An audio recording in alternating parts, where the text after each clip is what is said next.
नमस्कार दोस्तों। नवरात्रों के 5वें दिन हम माँ के 5वें रूप माँ स्कंद माता की आराधना करते हैं। माँ का ये रूप ममता, दया और शक्ति का प्रतीक है।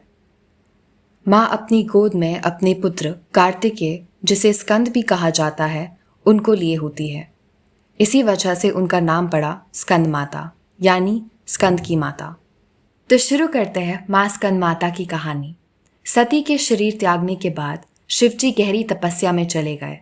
इसी दौरान एक राक्षस हुआ, तारकासुर। उसने कठिन तपस्या कर ब्रह्मा जी से वर मांगा कि उसे अमृत चाहिए, तो ब्रह्मा जी ने इनकार कर दिया। फिर तारकासुर ने वर मांगा कि उसकी मृत्यु सिर्फ शिवजी के पुत्र के हाथों ही हो सके। तारका जानता था कि सती के जाने के बाद शिवजी कभी विवाह नहीं करेंगे और पुत्र होगा ही नहीं। यह सोचकर उसने अपना अत्याचार करना शुरू कर दिया। वहीं दूसरी तरफ पार्वती जी, जो कि माँ शक्ति का रूप है, उनका जन्म हुआ और जब उन्होंने शिव को तपस्या में देखा तो उन्हें शिवजी से प्रेम हो गया। उन्होंने कोशिश करी शिव को तपस्या से उठाने की, परंतु जब वो असफल रही तब देवताओं ने कामदेव को भेजा कि वह शिवजी की तपस्या तोड़कर उनके हृदय में प्रेम जगाए। कामदेव ने अपने पुष्पबाण से प्रयास किया, परंतु शिवजी ने अपनी तीसरी नेत्र खोलकर कामदेव को भस्म कर दिया। इस घटना से रति, कामदेव की पत्नी, क्रोधित हो गई और उन्होंने पार्वती को श्राप दिया कि वह कभी अपने गर्भ से संतान को जन्म नहीं दे पाएगी। लेकिन माँ पार्वती ने हिम्मत नहीं हारी।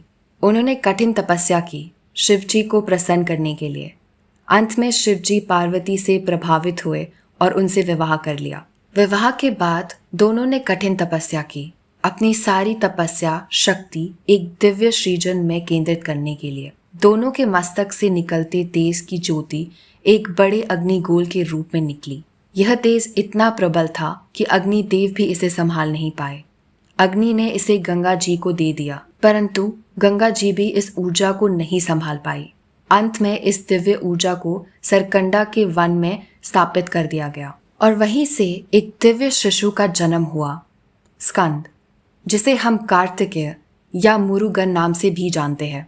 जब उन्हें कृतिका नक्षत्र की देवियों ने पाला पोसा तब उनके 6 मुख बने ताकि वह अपनी सभी माँओं को एक साथ देख सके।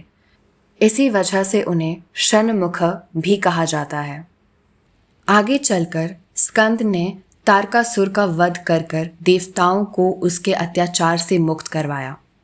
इसी दिव्य मातृत्व को देखने के लिए माँ का रूप स्कंद माता प्रकट हुआ। यही वो रूप है जो अपनी गोद में स्कंद को लिए है, एक माँ का सबसे कोमल और पवित्र रूप। अब अगर माँ स्कंद माता के रूप की बात करें तो माँ कमल के फूल पे विराजित होती है, इसलिए उन्हें पद्मासिनी देवी भी कहा जाता है। उनके 4 हाथ होते हैं, 2 हाथों में कमल के फूल होते हैं, एक हाथ में अपनी गोद में छोटे स्कंद को लिए होती है और चौथा हाथ अभय मुद्रा में होता है, जो हमेशा अपने भक्तों को रक्षा और आशीर्वाद देता है। माँ का पहनावा सफेद या पीले रंग का होता है, जो पवित्रता, ज्ञान और प्रकाश का प्रतीक है। उनका मुख शांत और दिव्य चमक से भरा होता है, जो उनकी ममता और दया का प्रतीक है। दोस्तों, माँ स्कंद माता की पूजा करने से भक्तों को अपने अंदर प्रेम, दया और करुणा का अभाव होता है। माँ अपने भक्तों को अपने बच्चों के रूप में देखती है और उनकी सुरक्षा करती है। उनका यह रूप हमें सिखाता है कि ज्ञान और काम दोनों साथ साथ होनी चाहिए। सिर्फ ज्ञान ही नहीं, बल्कि उस ज्ञान को जीवन में अपनाना भी उतना ही आवश्यक है। माँ स्कंद माता संवेदनशीलता और ज्ञान का प्रतीक है। कहा जाता है कि माँ की आराधना करने से भक्तों के जीवन से दुख दूर हो जाते हैं, मन एकाग्रता पाता है और जीवन में सुख समृद्धि आती है।